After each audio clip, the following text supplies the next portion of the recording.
کسان سب سے اچھے دانے سنبھال کے رکھتا ہے، جو بیج ہوتا ہے وہ سب سے بہتر ہوتا ہے۔ اس کو زمین میں دانہ ڈالتے ہوئے کوئی جھجک نہیں ہوتی کہ مٹی میں دانے رول رہا ہوں، اس لیے جھجک نہیں ہوتی کہ وہ اپنی آنکھوں سے کئی بار مشاہدہ کر چکا ہے کہ میں ایک دیتا ہوں، اللہ کئی عطا کرتا ہے، اس لیے وہ اچھے دانے زمین میں ڈالتا ہے۔ کوئی کسان ایسا تو نہیں کرتا کہ مریل بیج ڈال دے، وہ کہتا ہے ساری محنت ضائع چلی جائے گی۔ تو اسی طرح تم راہ خدا میں دو تو سب سے اچھا دو، یہ نہیں ہے کہ جو سب سے کمزور ہے وہ تم اللہ کی راہ میں دے دو۔ یہ ہم نے ایکسپورٹ کوالٹی نکال لی، باغ سے پھل توڑا، یہ ایکسپورٹ کوالٹی ہے۔ یہ دوستوں کے لیے تحائف تیار کر دو، یہ گھر والوں کے لیے، یہ ہم منڈی میں بھیج رہے ہیں، اور باقی جو آخر میں رہ گیا کمزور سڑا ہوا اس کا ڈھیر لگا دیا، یہ غربا کے لیے۔ اللہ تعالیٰ فرماتا ہے کہ اگر تمہیں اس طرح کا دیا جائے تو تم اس کو قبول کرو گے، لستم بے آخذی ہے، تم کبھی بھی اس کو قبول نہیں کرو گے۔ تو فرمایا اللہ بھی غنی ہے، اس کی راہ میں ردی کیوں دیتے ہو؟ اللہ کی راہ میں سب سے اچھا دو۔ یہ تو پکی بات ہے، جس نے اللہ کے گھر کی تعمیر کی، اللہ اس کے لیے جنت میں محل بناتا ہے۔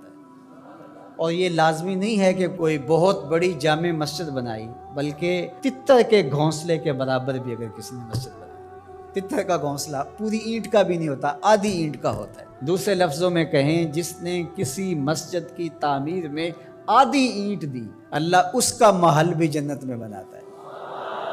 کتنا قریب! اللہ اکبر! حدیث پاک میں آتا ہے جب کوئی شخص فوت ہو جاتا ہے تو اس کے اعمال کا سلسلہ منقطع ہو جاتا ہے، لیکن 3 عمل اس کے باقی رہتے ہیں۔ ایسا صدقہ جو تسلسل کے ساتھ باقی رہتا ہے، مسجد بنوا دی، دارالعلوم قائم کر دیا، پانی کا کنواں کھدوا دیا، ہاسپٹل بنا دیا، ایسا سلسلہ کر دیا کہ جو جاری رہتا ہے۔ دوسرا، او علم ینتفع بہ، یا ایسا علم جس سے لوگوں کو نفع پہنچے۔ ادارہ قائم کیا، لوگوں نے وہاں حفظ قرآن کیا، دین کا علم سیکھا، لوگوں کو فائدہ پہنچا۔ جب تک علم آگے بڑھتا رہے گا، جس نے انتظام و انصرام کیا، اللہ اس کے نامہ اعمال کے اندر اجر داخل فرماتا رہے۔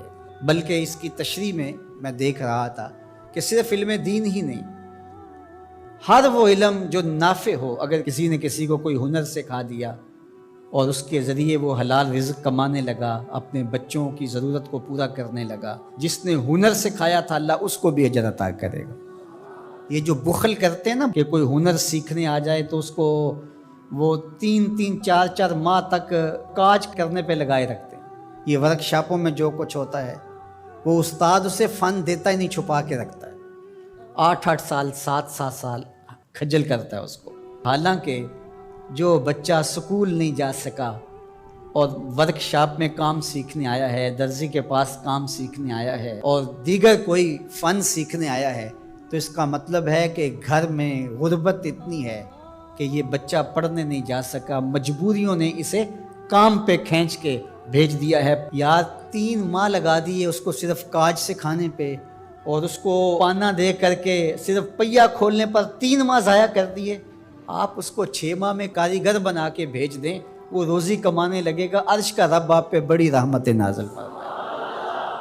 یہ کیا ہوا کہ آپ اس کو 6 سال تک اپنے پاس بٹھائے رکھتے ہیں اور 6 سال تک اس کو کام نہیں سکھاتے؟ یہ غریب گھر کا بچہ سیکھنے آیا ہے، ماں روزانہ روٹی دے کے بھیجتی ہے کہ میرا لال جلدی کام سیکھ جائے، بہنیں اس کی جوان ہو رہی ہیں، میں ان کے ہاتھ پیلے کرنے ہیں، اور اس نے کاجوں پہ لگایا ہوا ہے۔ یہ ابھی تک اس کو کچھ سکھا ہی نہیں رہا، 6 سال اس کے ضائع کر رہا ہے۔ ذرا غور کیجئے، وہ کمائے گا، اس کی بہنوں کے ہاتھ پیلے ہوں گے، اپنے گھروں میں جائیں گی، آباد ہوں گی، اللہ اس کے رزق میں اس کے صدقے سے برکت ڈال دے گا۔ یہ کہتا ہے ٹھیک ہے، اس سے بھرپور فائدہ حاصل کر لو، اللہ پر بھی یقین رکھو، وہ تمہیں فائدہ دینے والا ہے۔ تیسری بات ارشاد فرمائی، او ولد صالح یدعو لہ، نیک اولاد جو ماں باپ کے لیے دعا کرے۔ صالح اولاد وہی ہوتی ہے جو ماں باپ کے لیے دعا کرے۔ 5 گانا نماز کی عادت رکھنے والی اولاد ماں باپ کے لیے اسپیشل الگ دعا نہ بھی کرے تو دن میں کتنی مرتبہ کہے گی، ربنا اغفر لی ولوالدی، اللہ مجھے بخش دے، میرے ماں باپ کی مغفرت فرما۔ اچھی اولاد ماں باپ کے لیے نعمت ہے، اس کی آنکھوں کی بھی ٹھنڈک ہے، دل کا بھی قرار ہے، آخرت کی بھی بہار ہے۔ اللہ جل شانہ ہمیں اپنی راہ میں صدقہ کرنے کی توفیق رضانی فرمائے، خیر کی راہوں کا مسافر بنائے، اچھے لوگوں کی سنگت عطا کرے۔